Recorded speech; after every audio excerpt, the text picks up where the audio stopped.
नमस्कार, नाशिकची गौरी या माझ्या यूट्यूब चॅनलमध्ये तुमच्या सगळ्यांचं खूप खूप मनापासून स्वागत। गोड छुंदा कसा करायचा, ते कैरीचा मेथंबा कसा करायचा ही रेसिपी दाखवली होती मी तुम्हाला। साखर आंबा पण कसा करायचा हा पण व्हिडिओ मी घेतलेला आहे।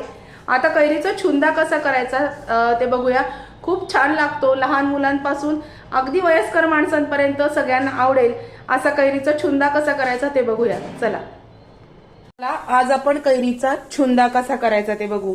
मी साखर आंबा दाखवला, मेथांबा पण दाखवलेला आहे, तो पण नक्की बघा व्हिडिओ। आज छुंदा कसा करायचा ते बघू। मोठी तोतापुरी कैरी होती, सालं काढून किसून घेतलीये। जेवढी कैरी तेवढाच गूळ आणि इथे दालचिनी, लवंग, मिरे लागणार आहे। पहिल्यांदा काय करायचंय ते सांगते। पहिल्यांदा या भांड्यामध्ये ही कैरी टाकून घेणार आहोत आपण, आणि कैरीमध्ये जो गूळ आहे तो गूळ पण याच्यामध्ये ऍड करायचा। हा जो गूळ घेतलाय हा गूळ याच्यामध्ये ऍड करायचा आहे, आणि हे मिश्रण कालवून घेऊया। हे जे मिश्रण आहे हे आपण कालवून घेऊ, म्हणजे ही छान कैरी याच्यामध्ये घोळून घ्यायची गुळामध्ये। कैरीचा किस जो आहे तो गुळामध्ये छान घोळून घ्यायचा आहे।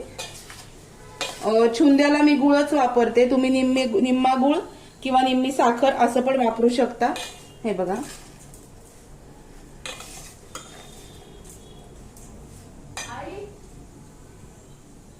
जो गुळ आहे त्या गुळामध्ये ही कैरी छान घोळवून घ्यायची।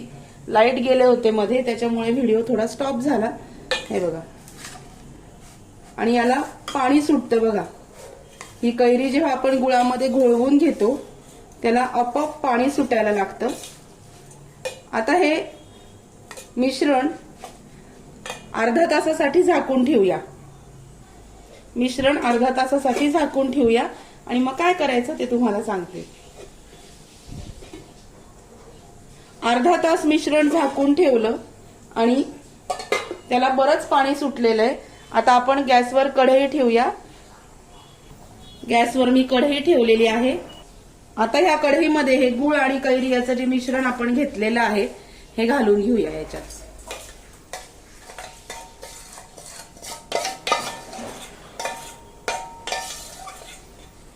आणि हे जे मिश्रण आहे याच्यात पाणी वगैरे टाकायचं नाही। हा जो गूळ आहे ना याच्यामध्येच ही कैरी आपल्याला शिजवून घ्यायची। गुळाचा पाक करायचा नाहीये, कैरीचा किस मऊ होईपर्यंत फक्त गुळामध्ये ही कैरी आपल्याला शिजवून घ्यायची आहे।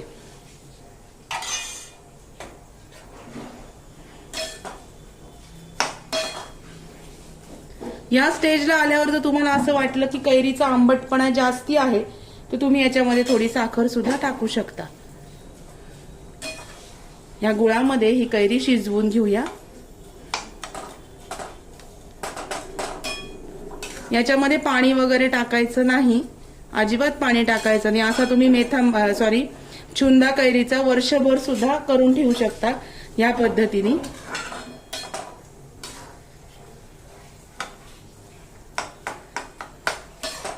हे बघा, गुळाला पाणी सुटायला लागलंय, गुळ वितळायला लागलाय, आणि जेवढं या गुळाचं पाणी सुटेल, म्हणजे जेवढा गुळ वितळेल तेवढ्या याच्यातच ही कैरी आपल्याला शिजवून घ्यायची। एक्स्ट्राचं पाणी टाकायचं नाही, नाहीतर मग पुढे खराब होतो छुंदा, तर याच्यातच शिजवायची।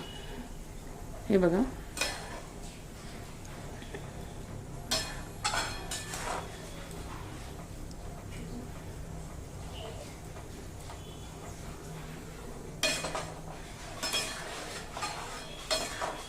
हे बघा गुळाला किती पाणी सुटलेलं आहे, म्हणजे गुळाचाच हा एक पाक झालाय। पाक करायचाच नाही आपल्याला, गुळ वितळला आहे असं म्हणू आपण।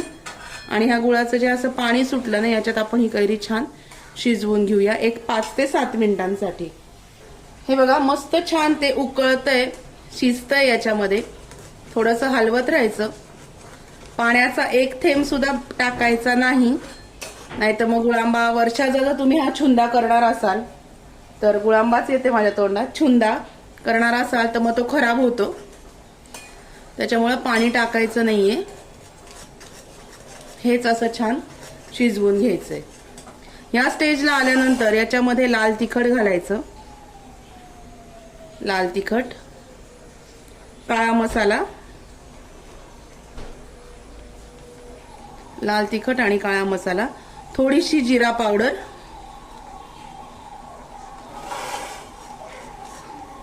हे बघा, याच्यामध्ये थोडीशी जिऱ्याची पावडर घालायची. माझ्याकडे आता घरी विक्रीची पावडर सगळी संपलेली आहे. जिरा पावडर याच्यामध्ये मी थोडीशी घालणार आहे, साधारणतः 1 चमच्याच्या अंदाजाने थोडीशी जिरा पावडर. आणि हे छान असं मस्त शिजवून घेऊया. थोडासा घट्टसर गोळा होत आला की समजायचं आपला छुंदा तयार होतोय म्हणून. याच्यामध्ये गूळ पातळ व्हायला लागला की अर्धा चमचा लाल तिखट, अर्धा चमचा काळा मसाला. तुमच्या कैरीच्या आणि गुळाच्या प्रमाणावरती ठरवायचं किती घालायचं ते. आणि हे छान मस्तपैकी शिजू द्यायचं. एक 5 ते 10 मिनिटं लागतात फक्त शिजण्यासाठी, पण अतिशय चवदार लागतो. आणि वर्षभराचा सुद्धा तुम्हाला छुंदा करायचा असेल तुम्ही या पद्धतीने करू शकता.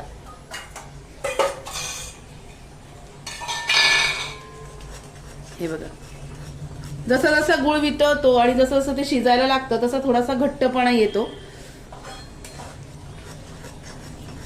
मीडियम गॅसवर शिजवायचं, खूप मोठा गॅस करायचा नाहीये.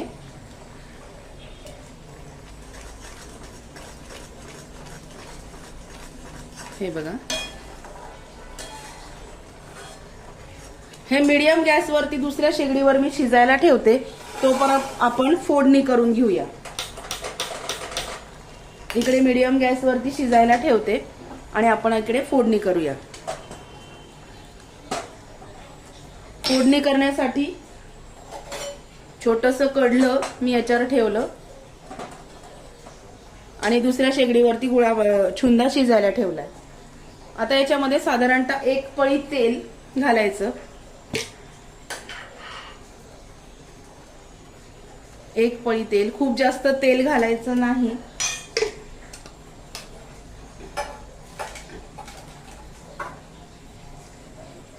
मी परवा जो मेथंबा दाखवला होता तुम्हाला त्याच्यामध्ये साखर घातली होती आणि आता याच्यामध्ये आपण गुळ वापरलेला आहे.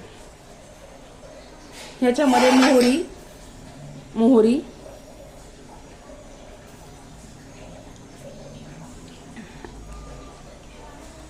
हिंगाची छान खमंग फोडणी बसायला पाहिजे, असा व्यवस्थित प्रमाणामध्ये हिंग घालायचा आहे. हे बघा, इकडे छुंदा शिजतोय आपला.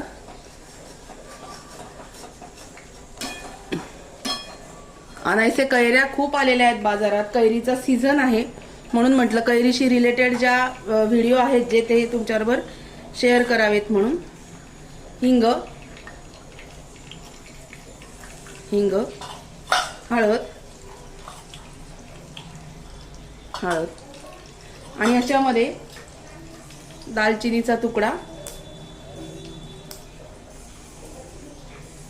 हे बघा, लवंग आणि 3 ते 4 मिरे एवढं याच्यामध्ये घालायचं. गुळांबा हे छुंदा शिजलेला आहे. छुंदा छान शिजलेला आहे. एकीकडे गॅस मी बंद करते इकडचा. आणि आता फोडणीसाठी आपण इकडे एवढंच करून घेणार आहोत. मस्त याच्यामध्ये छान लवंगा मस्त फुगू द्यायच्या फोडणीमध्ये. फोडणी झालेली आहे. फोडणी थोडीशी थंड होऊ देऊया आणि मग त्याच्यामध्ये घालूया. दाखवते मी तुम्हाला. फोडणी थोडीशी कोमट म्हणजे थोडी कमी हे झालेली आहे गरमपणा त्याचा. आता आपण इकडे घेते मी ही कढई छुंद्याची. हे बघा, आणि याच्यावरती आपण ही फोडणी घालूया. कॅमेरा हल्ला, सॉरी. याच्यावरती मी ही फोडणी घातली. हे छान हलवायचं की आपला छुंदा तयार कैरीचा. एकदम सोपी पद्धत आहे. आता ते एखाद्या भांड्यामध्ये मी काढून घेते आणि दाखवते तुम्हाला. भांड्यामध्ये काढण्याच्या आधी दालचिनीचा तुकडा मी तळाशी ठेवलेला आहे.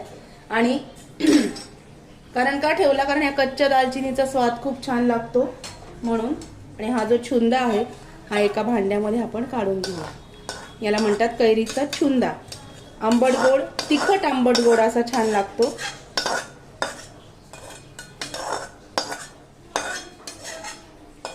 हे बघ,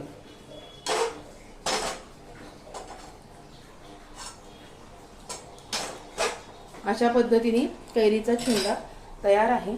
सगळं झाल्यानंतर थोडंसं मीठ घालणार आहोत. आधीच मी घातलं नाही मीठ, कारण पाणी सुटतं म्हणून. थोडंसं मीठ छान हलवून घ्यायचं. हे बघा, अशा पद्धतीने कैरीचा छुंदा तयार आहे. कसा वाटला आजचा व्हिडिओ? एकदम छान दिसतो बघा. अगदी लहान मुलांपासून ते अगदी वयस्कर म्हाताऱ्या माणसांपर्यंत सगळ्यांना आवडेल असा कैरीचा छुंदा ही रेसिपी आज तुमच्याबरोबर शेअर केली. व्हिडिओ कसा वाटला? व्हिडिओ आवडला असेल तर व्हिडिओला लाईक करा, शेअर करा, सबस्क्राईब करा. भेटूया अशाच नवीन व्हिडिओमध्ये नवीन विषयाबरोबर उद्याला. तोपर्यंत स्वतःची काळजी घ्या. आणि उन्हाळा प्रचंड आहे, मला स्वतःला खूप उन्हाळ्याचा सध्या त्रास होतोय. तुम्ही काळजी घ्या, पाणी पित राहा, आपली बॉडी डिहायड्रेट होऊ देऊ नका. Bye bye, take care.